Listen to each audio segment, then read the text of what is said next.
ছুটি শেষ, ফিরে যেতে হবে পুরনো রুটিনে।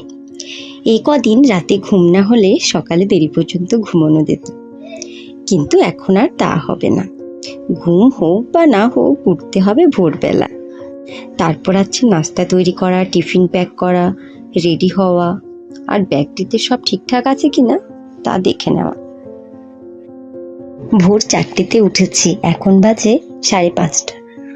তাই খাবার রেডি করে এখন বসে পড়লাম জানালার পাশে। কিছুটা সময় রয়েছে, তো ভাবলাম কিছুটা নিজের সঙ্গে সময় কাটিয়ে নিই, বসে একটু ফ্রেশ হাওয়া খেয়ে নিই।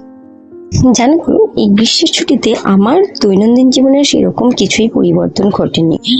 যেরকম আমি ভোরবেলা উঠতাম সেভাবেই ভোরবেলায় উঠছিলাম, তাড়াহুড়ো করছিলাম।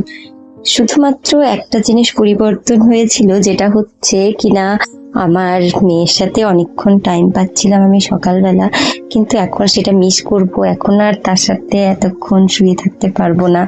এখন অপেক্ষা শুধু রবিবার। এখন আমার এই পরিবারকে ছেড়ে আমার দ্বিতীয় পরিবারে যেতে হবে, ওখানের দায়িত্ব নিতে হবে, ওখানে সবাইকে সামলাতে হবে। সেখানে আমার যে 40-44টি বাচ্চা রয়েছে, তাদের আগলে দিনের অর্ধেক সময়টুকু কাটিয়ে দিই। তাদের কর্মকাণ্ডগুলো আমার নিজের বাচ্চার মতোই লাগে। আবার ফিরে এসে মেয়েকে দেখবো, এই চিন্তাটি আমার মনকে জীবন্ত করে রাখে।